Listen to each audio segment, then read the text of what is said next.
हिंदवी स्वराज्याचे सरसंस्थापक छत्रपती शिवरायांना मानाचा मुजरा करतो।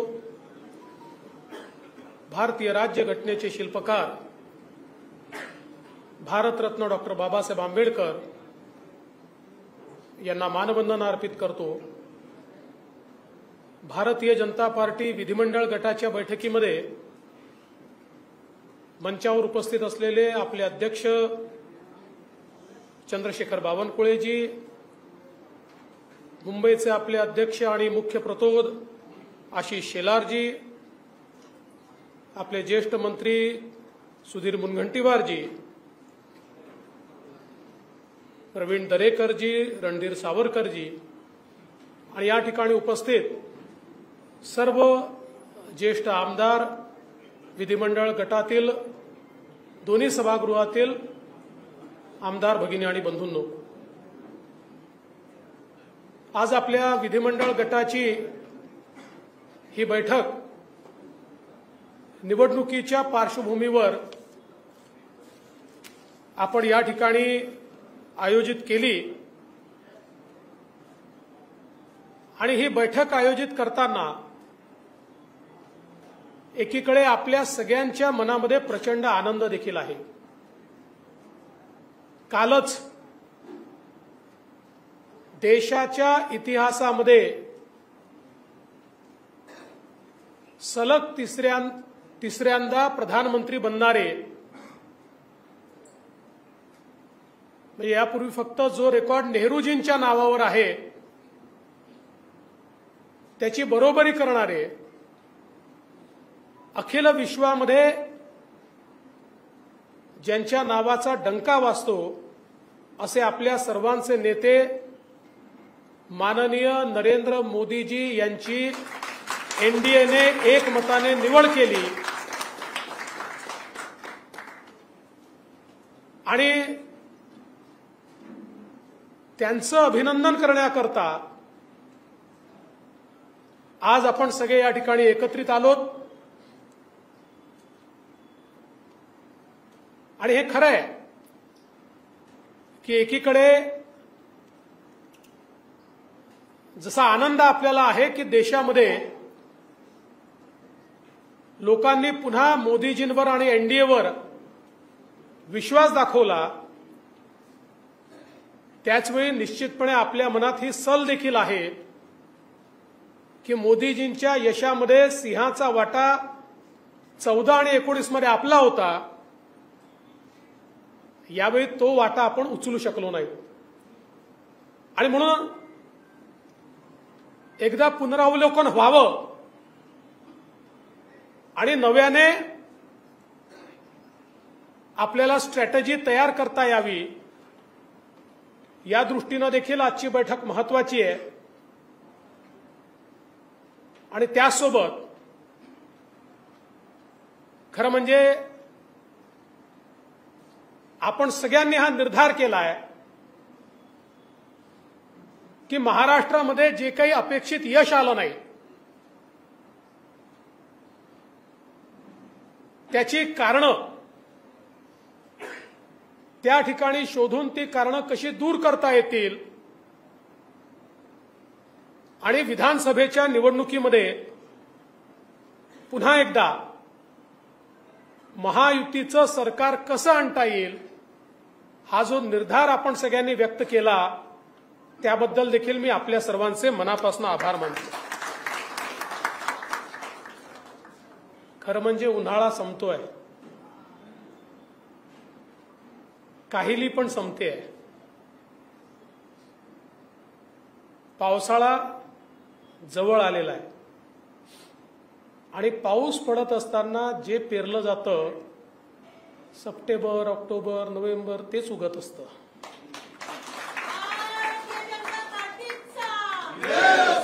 त्यामुळे आता नव्याने पेरण्याची वेळ या ठिकाणी आली आहे। आपण सगळ्यांनी माझ्यावर विश्वास व्यक्त केला, मी आपला आभारी आहे। पण एकच गोष्ट आपल्याला सांगतो, यशाचे बाप अनेक असतात, पण अपयशातही अपयश ताकदीनं अंगावर घ्यायचं असतं, ते पचवायचं असतं आणि नवीन निर्धार करायचा असतो. आणि म्हणून या निवडणुकीमध्ये भारतीय जनता पक्षाचं नेतृत्व मी करत असल्यामुळे मी हे सांगितलं की हो, या अपयशाची जबाबदारी माझी आहे. कारण पक्षाने, आणि मी दोन्ही अध्यक्षांचं अभिनंदन करेन, बावनकुळेजी आणि आशिष शेलारजी, आणि पक्षाच्या कार्यकर्त्यांचं अभिनंदन करेल की आपण सगळ्यांनी अतिशय उत्तम काम या ठिकाणी केलं. केवळ पॉलिटिकल अर्थमॅटिकमध्ये आम्ही कुठेतरी कमी पडलो, आणि मी ते कसं पडलो हे सांगणार आहे. आणि त्याच वेळी मी जेव्हा हे सांगितलं की मला मोकळं करून काम करायची संधी द्या, त्यावेळी ते निराशेतून बोललो नाही. देवेंद्र फडणवीस हा पळणारा व्यक्ती नाहीये, हा लढणारा व्यक्ती आहे. अरे आमची प्रेरणा काय आहे? चारीकडनं घेरल्यानंतर पुरंदरचा तह करणारे आणि नंतर पुन्हा पूर्ण ताकदीने मैदानात उतरून ते सर्व किल्ले पुन्हा जिंकणारे छत्रपती शिवराय, हे आमची प्रेरणा आहे. त्यामुळे कोणाला जर असं वाटलं असेल की मी निराश झालो किंवा भावनेच्या भरात बोललो, तर ते सत्य नाही. हे आज पुन्हा एकदा आपल्याला सांगतो. तर माझ्या डोक्यात काही स्ट्रॅटेजी होती, आजही आहे. आता आपण सगळ्यांनी विश्वास या ठिकाणी दाखवलाय, पण मी माननीय अमितभाई शाह यांना भेटून आलो. त्यांनाही माझ्या डोक्यात काय ते सांगितलं. अर्थात त्यांची भूमिका काही तुमच्यापेक्षा फार वेगळी नव्हती, पण त्यांनी मला सांगितलं की आता पहिले हे सगळं काम चालू द्या, मग नंतर आपण काय ब्ल्यूप्रिंट तयार करायची आहे महाराष्ट्राची ती तयार करू. आणि त्यामुळे कुठल्याही परिस्थितीत, म्हणजे याही किंवा त्याही किंवा कुठल्याही परिस्थितीमध्ये एक मिनिट देखील मी शांत बसणार नव्हतो आणि बसणार नाहीये. त्यामुळे आता हे निश्चित सांगतो की आता तर मी काम करतोच आहे आणि ते करणारच आहे.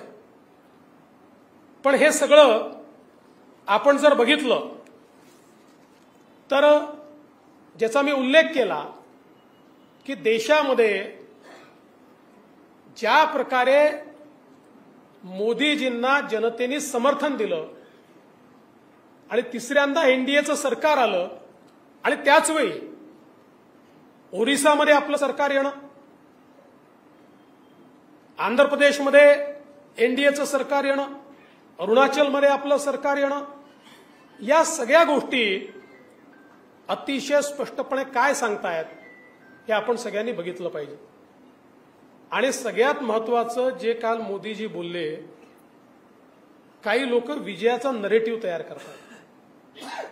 विजयाचा नरेटिव्ह तयार करणाऱ्याची बोलती एकाच वाक्याने बंद झाली की त्यांना 3 निवडणुका मिळून जेवढे सीट मिळाल्या त्यापेक्षा जास्त, म्हणजे 14ला, 19ला आणि 24ला 3 निवडणुका मिळून त्यांना जेवढ्या जागा मिळाल्या त्यापेक्षा जास्त जागा या एकाच निवडणुकीमध्ये देशामध्ये भारतीय जनता पक्षाला मिळाल्या. आणि अख्ख्या इंडिया आघाडीला जेवढ्या जागा मिळाल्या त्यापेक्षा जास्त जागा या भारतीय जनता पक्षाला मिळाल्या. आपण जर महाराष्ट्राचा विचार केला, महाराष्ट्रामध्ये देखील मी ज्याला पॉलिटिकल अर्थमॅटिक म्हटलं ते का महत्वाचं आहे, तर महाराष्ट्रामध्ये महाविकास आघाडीला मिळालेली मतं 43.9% आणि महायुतीला मिळालेली मतं 43.6%, म्हणजे अर्धा टक्काही नाही, 0.3% एवढी फक्त मतांमधली गॅप आहे. पण त्याचा परिणाम असा आहे की तिकडे 31 आहेत आणि इकडे 17 आहेत. हे पॉलिटिकल अर्थमॅटिक हे आपण या ठिकाणी समजून घेतलं पाहिजे की महाविकास आघाडीला 2,50,00,000 मतं आहेत, आपल्याला 2,48,00,000 मतं आहेत। याचा अर्थ काय आहे तर केवळ 2,00,000 मतं त्यांना आपल्यापेक्षा अधिक मिळाले आहेत, पण जागांमध्ये मात्र ट्रान्सलेट होताना ते मोठ्या प्रमाणात झाले आहे। आणि ते का झाले आहेत हे देखील मी आपल्याला सांगणार आहे। मुंबईचा विचार केला तर मुंबईमध्ये त्यांना 24,00,000 मतं आहे आणि आपल्याला 26,00,000 मतं आहेत। 2,00,000 मतं आपल्याला मुंबईमध्ये अधिक आहे, पण त्यांना 4 जागा मिळाल्या आणि आपल्याला 2 जागा मुंबईमध्ये या ठिकाणी मिळालेल्या आहेत। खरं म्हणजे याचं विश्लेषण जर आपण केलं, पहिली गोष्ट आपण केवळ 3 पक्षांशी लढत नव्हतो, आपण एका चौथ्या पक्षाशी लढत होतो आणि तो चौथा पक्ष होता खोटा नरेटिव्ह।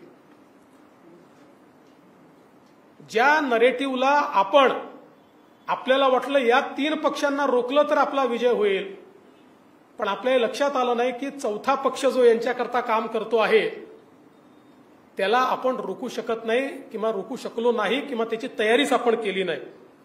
आणि मग आपण सगळ्यांनी बघितलं संविधान बदलणार, संविधान बदलणार, संविधान बदलणार हा विषय इतका खालपर्यंत गेला आणि त्या मनाने आपण त्याला इफेक्टिव्हली काउंटर केलं नाही। त्याचा इफेक्ट जेव्हा आपल्या लक्षात आला तेव्हा चौथी फेरी आली, चौथा टप्पा आला होता।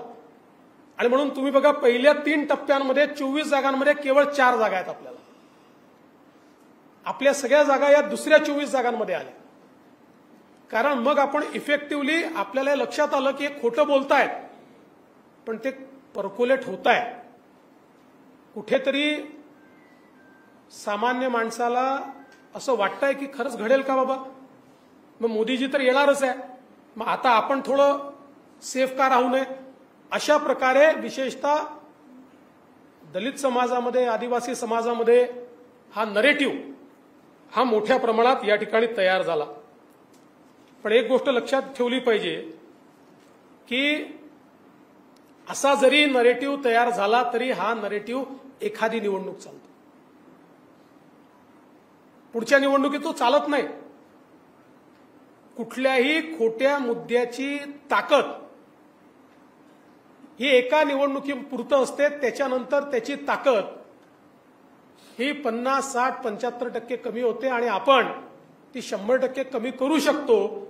या संदर्भात योग्य कारवाई आपण करू आणि मला विश्वास आहे कालच माननीय मोदीजींनी आणि मागच्याही काळात जेव्हा जेव्हा मोदीजी पंतप्रधान झाले, मोदीजींनी पहिलं काम जर काही केलं असेल तर नेता निवडीच्या आधी संविधानाची पूजा केली आहे। कालही मोदीजींनी संविधानाची पूजा केली आणि मोदीजींनी सांगितलं भारताचं संविधान हे माझ्याकरता सगळ्यात महत्वाचं आहे आणि आता संविधानाला 75 वर्ष पूर्ण होत आहेत, त्यामुळे पुढचं 1 वर्ष भारताच्या संविधानाचा महोत्सव हा या देशामध्ये निश्चितपणे या ठिकाणी साजरा केला जाणार आहे, हे माननीय मोदीजींनी आपल्याला सांगितलं। दुसरा नरेटिव्ह काय तयार झाला, पक्ष फोडाफोडी वगैरे त्याच्यावरही पुढे सांगतो, आकडेवारीतनं सांगतो। खरं म्हणजे ते सत्य नाही आहे, उलट जर त्यांच्या यशाचं आपण डिसेक्शन केलं तर त्यांना कुठे मतं मिळाली आणि कुठे नाही मिळाली यातनंच हा नरेटिव्ह किती फोल आहे हे आपल्या लक्षात निश्चितपणे येईल। त्यासोबत विशेषतः मराठवाड्यामध्ये खरं म्हणजे मला अतिशय आश्चर्य वाटलं, नरेटिव्ह तयार केला मराठा समाजात।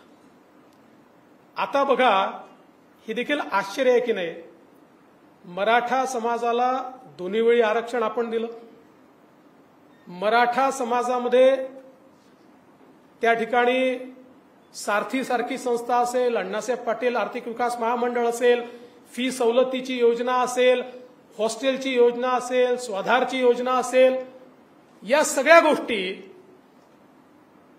या आपल्याच काळात झाल्या आणि असं सांगितलं जातं आपल्याला की मराठा समाजाचा फटका पडला आणि ज्यांनी 1980 पासनं मराठा आरक्षणाला विरोध केला,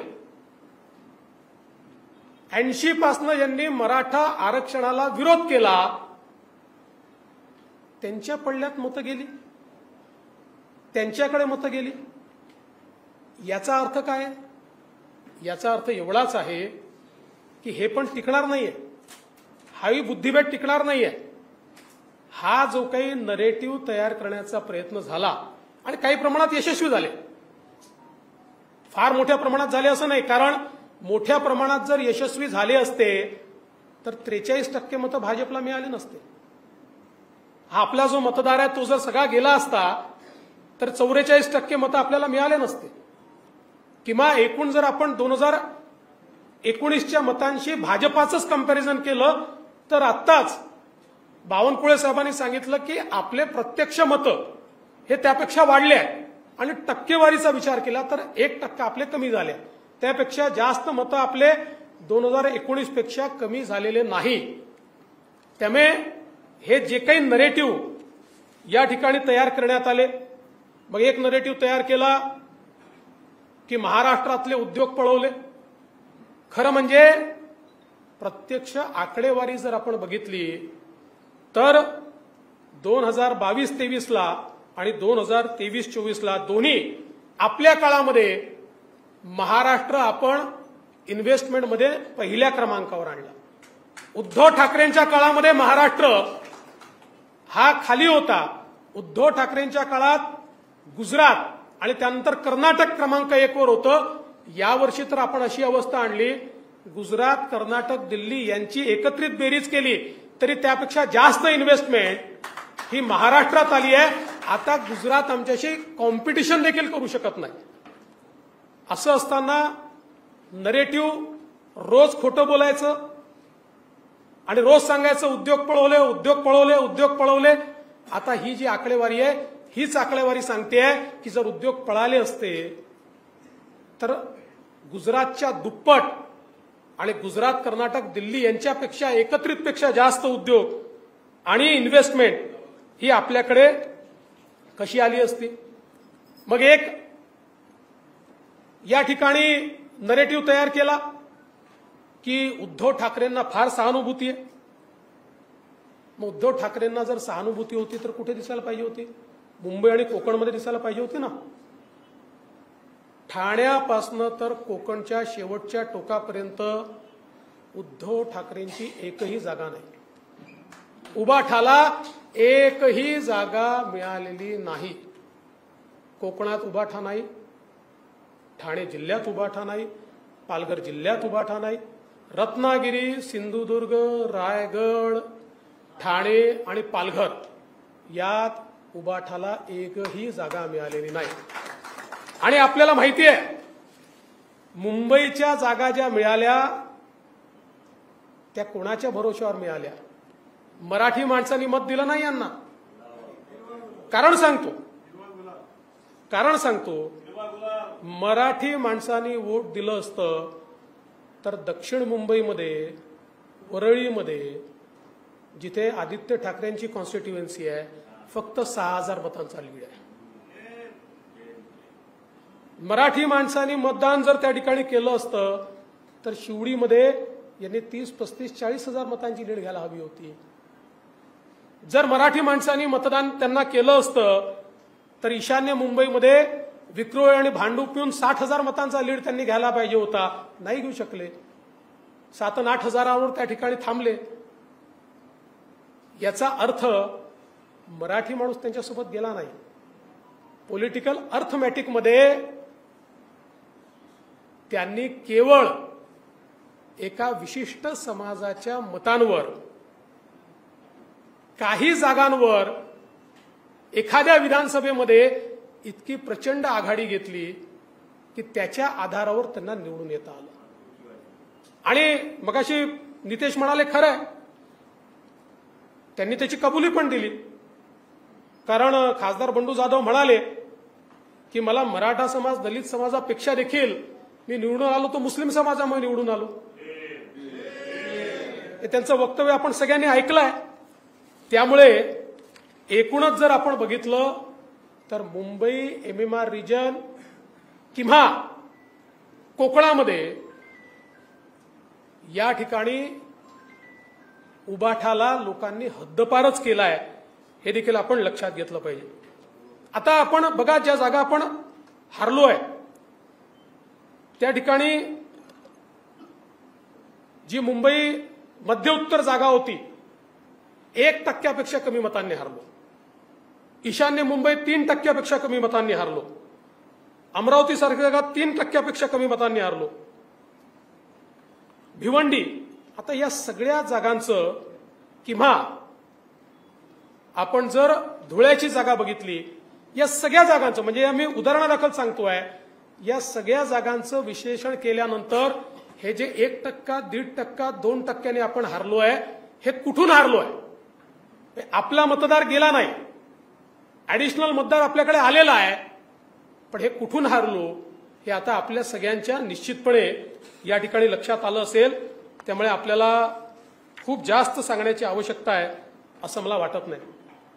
आपण बघितलं धुळ्यासारखी जागा, धुळ्यासारख्या जागेवर मालेगाव मध्यमध्ये 1,94,000चा लीड मिळाला. 1,98,000 मतदान झालं, त्यातले 4,000 मतं आपल्याला आणि 1,94,000 त्यांना. इतर 5 मतदारसंघातनं आपण 1,90,000चं लीड घेतलं आणि 3-4,000 मतांनी ही सीट या ठिकाणी हारलो. 5ही मतदारसंघामध्ये धुळ्याच्या आपल्याला त्या ठिकाणी खरं म्हणजे लीड जो आहे तो लीड मिळालेला आहे. आणि म्हणून मी पॉलिटिकल अर्थमॅटिक जे सांगितलं, 11 जागा भाजपच्या अशा 11 जागा की ज्या 5%पेक्षा कमी मतांनी आपण हारलो, ज्याच्यामध्ये धुळे आहे, नगर आहे, अमरावती आहे, भंडारा गोंदिया आहे, नांदेड आहे, लातूर आहे, भिवंडी आहे, मुंबई नॉर्थ ईस्ट आहे, मुंबई नॉर्थ सेंट्रल आहे, नगर आहे, बीड आहे. 1%, 2%, 3% अशा हारलेल्या 11 जागा आहेत की ज्यामध्ये आपण या ठिकाणी हारलेलो आहोत. हे सगळं होत असताना एक गोष्ट अजून महत्वाची लक्षात घेतली पाहिजे.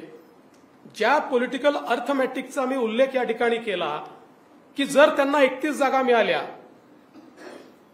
तर ते विधानसभेत रिफ्लेक्ट व्हायला पाहिजे होतं. विधानसभेमध्ये महायुतीला 130 जागांवर आघाडी आहे आणि भारतीय जनता पक्षाचा जर विचार केला तर आपल्याला 71 जागांवर आघाडी आहे आणि प्लस 5 आपल्या सोबतचे अण्णांसारखे जे लोक आहेत यांच्या मतदारसंघात जे आपलेच आहेत अशा मतदारसंघांमध्ये म्हणजे 71 आणि 5 76 मतदारसंघांमध्ये आपल्याला आघाडी आहे. म्हणजे ज्यांना केवळ 9 जागा मिळाल्या लोकसभेच्या ते आजही सर्वार्थाने महाराष्ट्रात नंबर 1 आहेत. विधानसभा शहाजा, वोटिंग पर्सेंटेज शहाजा, सिंगल इंडिव्हिज्युअल पार्टी शहाजा, पर सीट वोटिंग पर्सेंटेज सहजा, लढवलेल्या सीट्सच्या वोटिंग पर्सेंटेज सहजा, सगळ्या याच्यात याही निवडणुकीमध्ये जनतेने नंबर 1ची पार्टी ही या ठिकाणी आपल्यालाच ठेवलेलं आहे. आणि खरं म्हणजे भरपूर स्टॅटिस्टिक्स माझ्याकडे आहे, पण हे स्टॅटिस्टिक्स सांगण्याकरता नाही आहे, इम्प्लिमेंट करण्याकरता आहे.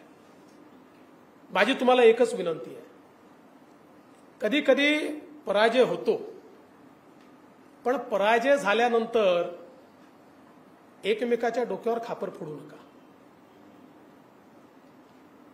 ठीक आहे, आपली काही मतं आहेत, आपल्यालाही काही ठिकाणी समन्वयाचा अभाव आढळला, तो टिपलेला आहे, तो काही जाहीरपणे बोलण्याची आवश्यकता नाही आहे. जो समन्वयाचा अभाव आपल्याला दिसलेला आहे त्या पक्षाच्या नेत्यांना मी सांगणार आहे की या मतदारसंघात या आमदाराच्या घेतल्यात या आमदाराकडे आम्हाला त्या ठिकाणी समन्वयाचा अभाव दिसला. आज वेगवेगळे नरेटिव्ह तयार होत आहेत. शेवटी आपली मदत आपल्या मित्रपक्षांना झाली आहे, मित्रपक्षांची मदत आपल्याला झालेली आहे. आज आपण जर बघितलं तर शिवसेनेसारखा आपला जो काही जीवाभावाचा मित्र आहे, शिवसेनेच्या ज्या काही 7 जागा निवडून आलेल्या आहेत, आज बुलढाणासारख्या जागेवर संजय कुटे, आकाश पुणकर यांच्या मतदारसंघातली मतं तुम्ही बघा. इतक्या मोठ्या प्रमाणात ती मतं असतील, त्या मतांमुळे त्या ठिकाणी फायदा झालेला आहे. इचलकरंजीमध्ये अण्णांच्या मतदारसंघात एकट्या 42,000 मतं आपल्याला त्या ठिकाणी जास्त आहेत. किंवा नॉर्थ ईस्टचा जर आपण विचार केला तर नॉर्थ ईस्टमध्ये आमच्या ठाकूरताईंच्या इथे 23,000ची लीड आहे, तेव्हा 48 मतांनी ती सीट आलेली आहे. आपण जर बघितलं तर आपल्या लोकांनी प्रामाणिकपणे मित्रपक्षांचं काम त्या ठिकाणी केलेलं आहे. त्यांच्या जागा जर आपण बघितल्या, मावळसारख्या जागेवर चिंचवडमध्ये आपल्याला अतिशय चांगली लीड आपण त्या ठिकाणी दिलेली आहे, पनवेलला आपण लीड दिलेली आहे. त्यामुळे याचं विश्लेषण, आणि त्याच वेळी जळगावसारखी आपली जागा जी आपण अत्यंत चांगल्या मताने जिंकलो आहोत, तिथे त्यांच्या आमदारांच्या मतदारसंघात चांगली लीड आपल्याला मिळालेली आहे. आज आपण जर बघितलं तर मीरा भाईंदर सारखं शहर आहे, त्या ठिकाणी अर्धा शिवसेनेचा आमदार आहे, एक आमदार आपल्यासोबतचा आहे, जवळपास 1 लाख मतांची लीड त्या ठिकाणी आहे. त्यामुळे मला असं वाटतं की नरेटिव्ह तयार करण्याचं काम आपण तर करत नाही, इतरांनी करू नये. मी काल मुख्यमंत्र्यांना देखील सांगितलेलं आहे, माननीय मुख्यमंत्री महोदयांनी सांगितलं की अनेक वेळा आपले जे प्रवक्ते बोलतात, तुमचे आमचे, मी नितेश राणेंनाही बोललो आहे की बरेच वेळा प्रवक्ते जे बोलतात ते जरा समजून उमजून बोललं पाहिजे. आता ही वेळ उणे दुणे जाहीरपणे काढण्याची नाही आहे. आज आपण बघितलं असेल तर राष्ट्रवादी काँग्रेसचे तटकरे जी निवडून आले, पेणसारख्या आपल्या मतदारसंघामध्ये अतिशय चांगली मतं त्या ठिकाणी मिळाली. इमानदारीने सगळ्यांनी काम केलं. त्यामुळे एकमेकाला सोबत घेऊन चालणं हे अत्यंत महत्वाचं आहे. आणि म्हणून माझी अपेक्षा ही आहे की भारतीय जनता पक्षातर्फेही, आणि मी काल आम्ही बसलो होतो त्यावेळेस माननीय मुख्यमंत्री महोदयांनाही सांगितलं आणि अजितदादांनाही सांगितलं की आता वेगवेगळे विश्लेषण करू नका. आता एका सुरात सगळ्यांनी बोललं पाहिजे. आहे ना, सगळ्यांच्या काही ना काही तक्रारी आहे, त्या तक्रारी नेत्यांनी समजून घेतल्या पाहिजेत. आता बाहेरचं कशाला, आपल्याच मतदारसंघामध्ये ईशान्य मुंबईमध्ये 2 दिवसात 2 न्यूज आल्या. एक दिवस न्यूज आली मीरकोटेच्या कसे पडले, कोणी काम नाही केलं. मग दुसऱ्या दिवशी न्यूज आली दुसऱ्यांनी कसं काम नाही केलं. आता अशा प्रकारच्या बातम्या, या पेरण्याचं काम, या बातम्या त्या ठिकाणी जाहीरपणे आणण्याचं काम, या सगळ्या गोष्टी कुठेतरी पक्षाकरता योग्य नाही आहेत, महायुतीकरता योग्य नाही आहेत. म्हणून माझी आपल्या सगळ्यांना विनंती आहे, एकच गोष्ट लक्षात ठेवा, तुमच्या समोर मांडलेलं जे स्टॅटिस्टिक्स मी आहे, म्हणजे वेन वी परफॉर्म वर्स्ट असं जेव्हा म्हटलं जातं त्याही वेळी आपली ही स्थिती आहे. 130 जागा, खरं म्हणजे ते थोडं कन्फ्युजन, 133 जागा होतील कदाचित त्या. म्हणजे अशाही परिस्थितीमध्ये आम्ही इतक्या जागांवर जर पुढे आहोत तर विधानसभेमध्ये हे बदलणं कठीण नाही आहे. कारण मी सांगितलं, खोट्या नरेटिव्हची जी काही लाईफ असते ती संपली आहे. ताकदीनं आपण पुढे गेलो तर मला विश्वास आहे, 100% विश्वास आहे की या विधानसभेमध्ये किती मतांचा फरक करायचा आहे, 3-3.5% मतं. 51% करता 3-3.5% मतांचा फरक करायचा आहे. सगळ्यांनी ताकद लावली तर आपली ताकद नाही का 3-3.5% मतं बदलवायची. मी तुम्हाला सांगू, 3-3.5% नाही, जे काही पॉलिटिकल अर्थमॅटिक आहे 1.5% मतं अजून आपली मतं जी लोकसभेत मिळाली ती कायम ठेवून 1.5% मतं अधिक मिळवली तरी आपण विधानसभा स्वीप करू. आणि म्हणून मला असं वाटतं, एकीकडे हा आनंद निश्चित आपण मनवला पाहिजे की माननीय मोदीजी देशाचे 3ऱ्यांदा प्रधानमंत्री होत आहेत. आणि काल त्यांनी सांगितलं आहे, पहिले 10 वर्ष हा ट्रेलर होता, असली पिक्चर अभी बाकी आहे. आणि मला विश्वास आहे की आपण सगळे पूर्ण ताकदीने मैदानात उतरू, आपल्या मित्रांना घेऊन मैदानात उतरू. माननीय मुख्यमंत्री एकनाथराव शिंदेजी असतील, अजितदादा असतील, सगळे मिळून मैदानात उतरू आणि पुन्हा एकदा मैदान फत्ते करू हा मला विश्वास आहे. आपण सगळ्यांनी मिळून जो विश्वास माझ्यावर दाखवला मी त्याबद्दल आपल्या सगळ्यांचे आभार मानतो. खरं म्हणजे तो तुम्ही दाखवला नसतात तरी मला हे माहितीच होतं की तुमचं विश्वास आणि प्रेम माझ्यावर आहे. फक्त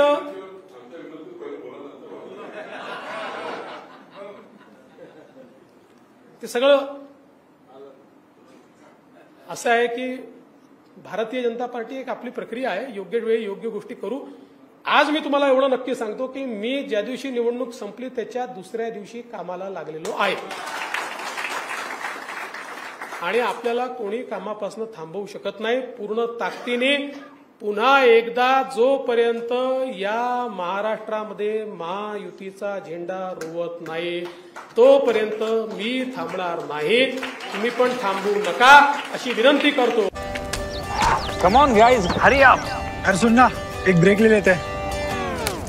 Guys, I'm telling you, तुम लोगों को सही से ट्रैकिंग नहीं आता. But that's okay, you can learn. रोज का ढक्कन देना. ये रेड वाला है, सही वाला देना. अबे ढक्कन, पहले तो सही पानी पीना.